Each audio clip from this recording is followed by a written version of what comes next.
Assalamualaikum warahmatullahi wabarakatuh.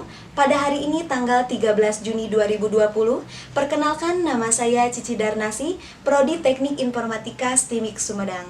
Pada kesempatan hari ini saya ingin berterima kasih kepada dosen pembimbing saya, yaitu Bapak Dodi Herdiana dan Bapak Muhammad Agreinda Helmiawan selaku pembimbing 1 dan pembimbing 2 yang telah memberikan arahan, saran, bantuan dan waktunya dalam menyelesaikan penelitian ini.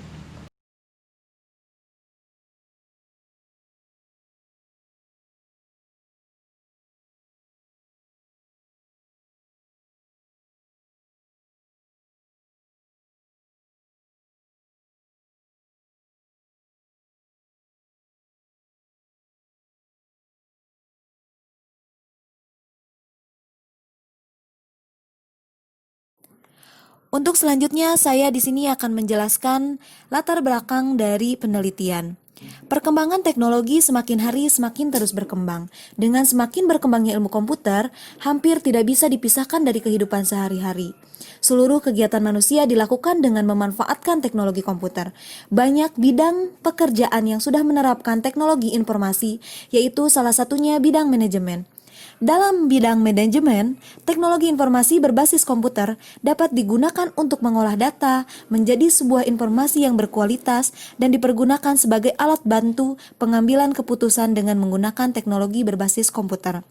Begitu halnya di kantor Kelurahan Cipamengpeuk. Pada saat ini, program penentuan penerima bahan pangan rastra atau beras sejahtera masih belum optimal, sehingga pemberian bantuan kurang tepat sasaran.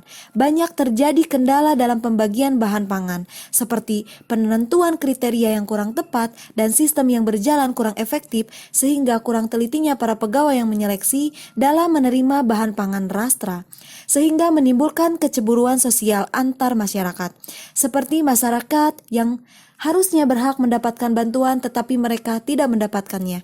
Begitu juga sebaliknya, warga yang seharusnya tidak berhak malah mendapatkan bahan pangan. Sesuai dengan keadaan kemiskinan yang terjadi, banyak ketidaksesuaian kriteria pada saat pembagian penerima bahan pangan rastra. Maka oleh karena itu, perlu diterapkan teknik atau metode dalam pengambilan keputusan ketidakpastian, yaitu salah satunya menggunakan metode AHP atau Analytical Hierarchy Process. Metode ini dipilih karena mampu menyeleksi alternatif terbaik dari sejumlah alternatif. Dalam hal ini, alternatif yang dimaksudkan yaitu yang berhak menerima bahan pangan rastra berdasarkan kriteria-kriteria yang ditentukan. Lalu, sistem ini akan menilai penduduk berdasarkan kriteria-kriteria tersebut, sehingga penduduk dapat dikategorikan mana yang berhak dan mana yang tidak berhak mendapatkan bantuan bahan pangan rastra. Untuk selanjutnya saya akan menjelaskan landasan teori dari penelitian ini. Saya ambil 3 teori. Yang pertama SPK, Sistem Pendukung Keputusan. Yang kedua AHP, Analytical Hierarchy Process. Dan yang ketiga yaitu beras sejahtera. Sistem pendukung keputusan yaitu suatu sistem yang berbasis komputer yang ditunjukkan untuk membantu pengambilan keputusan dengan memanfaatkan data dan model tertentu untuk memecahkan berbagai persoalan yang tidak terstruktur. Pada dasarnya, sistem pendukung keputusan ini dirancang untuk mendukung seluruh tahap pengambilan keputusan, mulai dari mengidentifikasi masalah, memilih data yang relevan, menentukan pendekatan yang digunakan dalam proses pengambilan keputusan, sampai mengevaluasi pemilihan alternatif. Yang kedua yaitu AHP atau Analytical Hierarchy Process, merupakan suatu metode pendukung keputusan yang dikembangkan oleh Thomas Le Sati. Model pendukung keputusan ini akan menguraikan masalah multifaktor atau multikriteria yang kompleks, menjadikan suatu hierarki. Hierarki didefinisikan sebagai suatu representasi dari sebuah permasalahan yang kompleks. Dalam struktur ini, struktur yang multilevel, di mana level pertama adalah tujuan, yang diikuti level faktor, kriteria, subkriteria, dan seterusnya hingga level terakhir dari alternatif. Dengan hierarki, suatu masalah yang kompleks dapat diuraikan ke dalam kelompok-kelompoknya, yang kemudian diatur menjadi suatu bentuk hierarki sehingga permasalahan akan tampak lebih terstruktur dan sistematik. Bantuan sosial beras sejahtera atau RASRA adalah bantuan pangan yang diberikan dalam bentuk beras oleh pemerintah untuk disalurkan setiap bulannya kepada keluarga penerima manfaat atau KPM tanpa dikenakan biaya tebus atau harga. Beras yang disalurkan adalah beras berkualitas medium sejumlah 10 kilo. Tujuan program RASRA ini adalah mengurangi beban pengeluaran KPM melalui pemberian bantuan berupa beras berkualitas medium kepada KPM dengan jumlah kuantum 10 kilo setiap bulannya tanpa dikenakan biaya. Penerima manfaat Bansos RASRA adalah keluarga dengan kondisi sosial ekonominya 25% terendah. Untuk selanjutnya, saya akan menjelaskan kriteria dan subkriteria penerima bahan pangan RASRA. Kriterianya yaitu 1 pekerjaan dengan subkriteria 1 tidak bekerja, buruh tani, wira swasta, dan PNS. Untuk kriteria yang kedua yaitu penghasilan dengan subkriterianya yaitu kurang dari 500.000, 500 sampai 1 juta, 1 juta sampai 2 juta, dan lebih dari 2 juta. Untuk yang ketiga yaitu jumlah tanggungan. Subkriterianya yaitu lebih dari 4 orang, 3 orang, dan kurang dari 2 orang. Kriteria selanjutnya yaitu kondisi rumah. Kondisi rumah dengan subkriteria yang pertama panggung, semi permanen, dan permanen. Kriteria selanjutnya yaitu status rumah. Status rumah dengan subkriteria pertama menumpang, yang kedua kontrak, yang ketiga milik sendiri. Untuk yang keenam yaitu pendidikan dengan subkriteria SD, SMP, SMA, dan sarjana. Dan kriteria yang terakhir adalah umur dengan subkriteria lebih dari 50 tahun, 40 sampai dengan 50 tahun, 30 sampai dengan 40 tahun, dan kurang dari 30 tahun. Untuk alternatifnya atau warga yang menerimanya, saya ambil 10 warga dari banyaknya jumlah warga.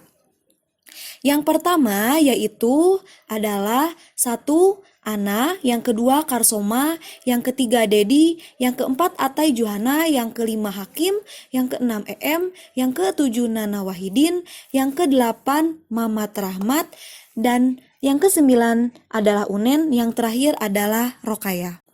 Selanjutnya yaitu pembahasan penerapan metode AHP untuk sistem pendukung keputusan penerima bahan pangan RASRA.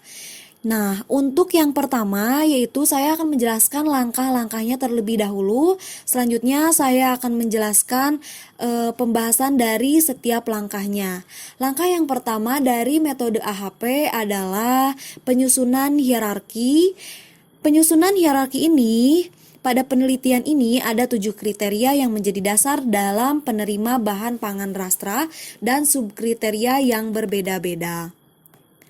Hierarki yang pertama yaitu menjelaskan tujuan atau goal.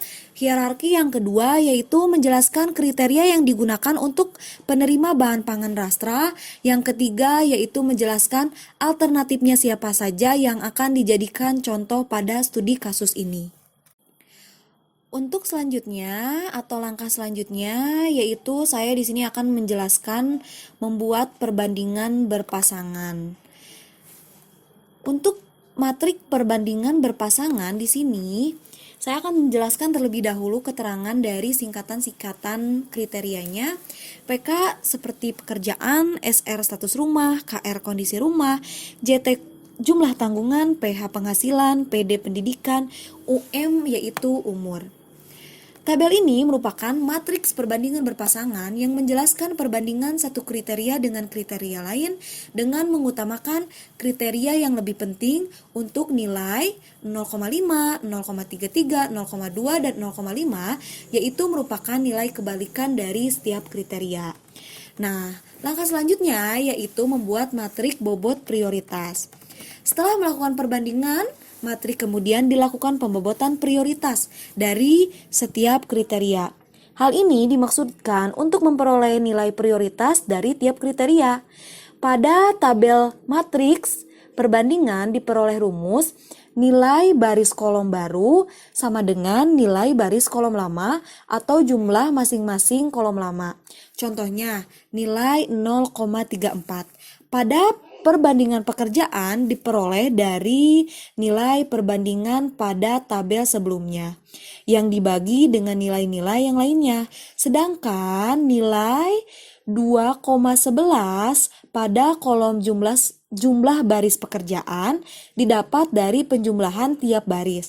Untuk nilai prioritas kriteria diperoleh dari perhitungan nilai jumlah baris dibagi banyaknya kriteria. Dalam hal ini ada 7 kriteria. Misalnya, saya contohkan nilai prioritas pekerjaan, yaitu seperti 2,11 dibagi 7, yaitu 0,30. Begitu juga untuk nilai prioritas kriteria lainnya. Untuk selanjutnya adalah pengukuran konsistensi, lalu menghitung konsistensi indeks, menghitung rasio konsistensi, dan yang terakhir adalah memeriksa konsistensi. Kita akan menghitung untuk pengukuran konsistensi atau X-mark. Nah, X-mark ini didapat dari jumlah untuk tabel rasio konsistensi. Untuk X-mark adalah penjumlahan dari nilai-nilai hasil, seperti jumlah dari rasio konsistensi yaitu 8,96. Nah, untuk rumus selanjutnya adalah jumlah kriteria. Nah, jumlah kriteria ini yaitu ada 7. Jadi, X-mark ini dengan rumus penjumlahan dari nilai-nilai hasil dibagi dengan jumlah kriteria yaitu 8,96 dibagi 7 yaitu 1,28. Penghitungan selanjutnya adalah menghitung konsistensi indeks. Nah, untuk menghitung konsistensi indeks atau pencarian CI adalah dari X-max dikurang N dibagi N. X-max sendiri tadi sudah didapat yaitu 1,28. N-nya sendiri adalah 7. Jadi, 1,28 dibagi 7, 1,28 dikurang 7 dibagi 7 adalah negatif 0,817. Selanjutnya yaitu menghitung rasio konsistensi atau pencarian CR. Saya di sini akan menjelaskan keterangan masing-masing.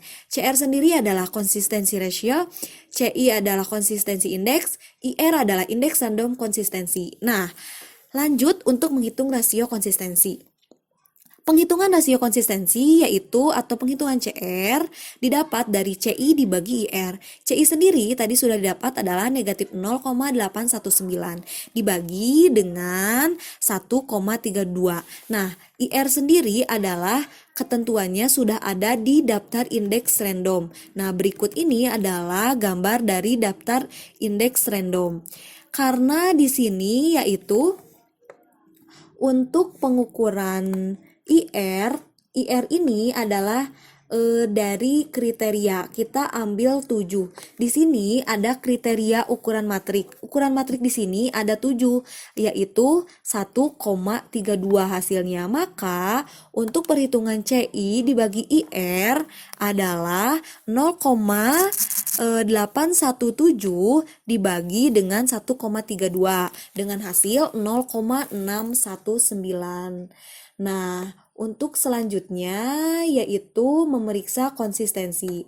Berdasarkan hasil CR atau IR yaitu 0,619, maka hasil perhitungan dinyatakan benar dan konsisten karena CR kurang dari 0,1. Keterangan ini kita lihat dari jika nilai CR kurang 0,1 maka nilai kriteria konsisten. Jika CR 0,1 maka nilai kriteria tidak konsisten dan diulangi lagi tahap penentuan prioritas sampai menghasilkan nilai yang konsisten. Untuk selanjutnya yaitu menghitung penentuan prioritas dari subkriteria. Tadi sudah dijelaskan bahwa kriteria itu ada 7 dan subkriterianya juga ada banyak. Untuk yang pertama, saya akan menjelaskan kriteria pekerjaan. Karena perhitungannya sama untuk ke bawahnya, jadi di sini saya akan menjelaskan satu kriteria saja atau satu subkriteria dari kriterianya. Saya akan ambil kriteria pekerjaan. Untuk kriteria pekerjaan sendiri di sini ada beberapa subkriteria. Yang pertama yaitu tidak bekerja, buruh tani, wira swasta, dan PNS. Dan berikut adalah perhitungan dari subkriteria. Untuk perhitungannya sendiri, semua hampir sama seperti perhitungan dari pencarian untuk kriteria. Saya akan jelaskan yang pertama yaitu subkriteria pekerjaan.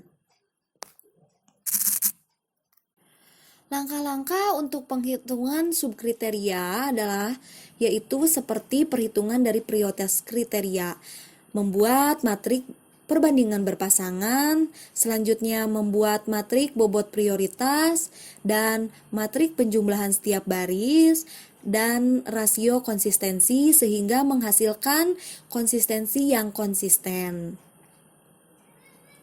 Untuk penjelasannya bisa dilihat di gambar berikut ini.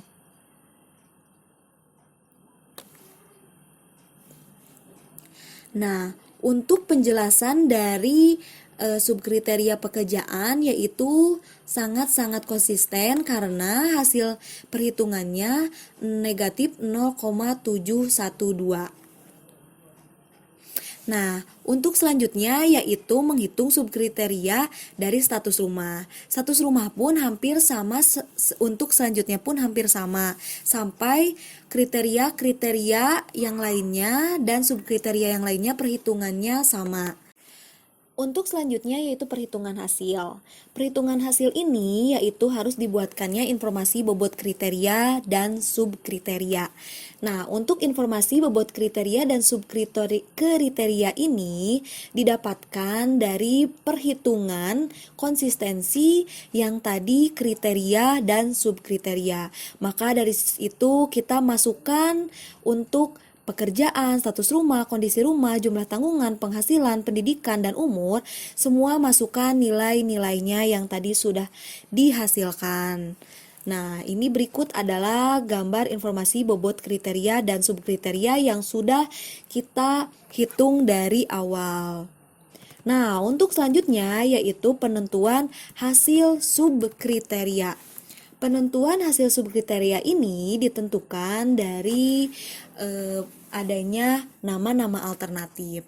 Di sini saya mencontohkan 10 nama alternatif yang ada di penelitian ini. Saya sudah jelaskan tadi ada Ana, Karsoma, Dedi, Atai Juhana, Hakim, Nana Wahidin, Mamat, Unen, dan Rokayah. Nah, di sini adalah hasil subkriteria. Jadi, kita tentukan subkriterianya ini seperti misalnya Ana. Ana ini misalnya pekerjaannya tidak bekerja, langsung status rumahnya memiliki rumah, terus kondisi rumahnya permanen, dan selanjutnya. Nah, untuk selanjutnya yaitu penentuan hasil ranking alternatif. Nah, hasil ranking alternatif ini yaitu didapat dari tabel sebelumnya, yaitu seperti tabel informasi bobot kriteria subkriteria dengan penentuan hasil subkriteria. Nah, berikut adalah jumlah yang sudah dihasilkan dan sudah ditentukan adanya status layak dan tidak layak untuk penerima bahan pangan rastra. Di sini saya akan jelaskan siapa saja yang menerima dan siapa saja yang tidak menerima, atau siapa saja yang layak dan siapa yang tidak layak. Nah, untuk yang pertama yaitu untuk memiliki pemilik total paling besar didapat oleh Bapak Unen dengan hasil atau nilai atau total yaitu 0,6667. Diikuti dengan Bapak Ana dengan hasil 0,6078. Selanjutnya urutan selanjutnya yaitu dengan 0,5558. Selanjutnya Mamat dengan 0,5393. Selanjutnya Karsoma dengan 0,5460. Yang selanjutnya yaitu Bapak Dedi dengan 0,5322. Mereka adalah keenam peserta yang layak menerima bahan pangan rasta sesuai dengan perhitungan metode analytical hierarchy proses. Nah, untuk mempermudah penilaiannya atau hasil dari layaknya, ini saya buatkan diagram lingkaran hasilnya. Untuk selanjutnya atau yang terakhir yaitu kesimpulan dan saran. Untuk kesimpulan saya simpulkan 3. Yang pertama, sebuah sistem pendukung keputusan yang dapat membantu menentukan penerima bahan pangan rasta di Kelurahan Cipamempek dengan menerapkan pembobotan antar kriteria menggunakan aspek dari AHP yang dapat menyelesaikan dengan cukup baik, mudah, dan efisien. Yang kedua, yaitu sistem pendukung keputusan ini dapat membantu dan mendukung dalam pengambilan keputusan yang bernilai objektif dengan waktu yang lebih efektif. Yang ketiga, yaitu hasil perhitungan SPK ini penerima bahan pangan dengan menggunakan metode AHP. Dari 10 alternatif ini diperoleh bahwa kandidat ranking teratas yang layak menerima bahan pangan rasta adalah yang pertama Bapak Unen dengan 0,667, posisi pertama, diikuti dengan Bapak Ana 0,6078 sebagai posisi kedua, diikuti dengan Ibu EM dengan 0,5558 di posisi ketiga. Yang selanjutnya yaitu Mamat Rahmat dengan 0,5393 dengan posisi keempat, Karsoma dengan 0,5460 dengan posisi kelima, dan yang terakhir yaitu Dedi untuk posisi keenam 0,5322. Selain kesimpulan, ada pun saran penulis yang bisa disampaikan, yaitu sistem pendukung keputusan ini untuk menentukan penerima bahan pangan rasta ini diharapkan dapat dibuatkan sebuah aplikasi untuk menunjang penilaian penerima bahan pangan tersebut. Yang saran kedua adalah sistem pendukung keputusan ini atau pendukung penentuan penerima bahan pangan rasta ini dapat dikembangkan dengan menggunakan metode yang lain. Sekian yang dapat saya sampaikan. Mohon maaf apabila ada kekurangan dan tutur kata yang kurang berkenan. Wabillahi taufiq wal hidayah. Wassalamualaikum warahmatullahi wabarakatuh.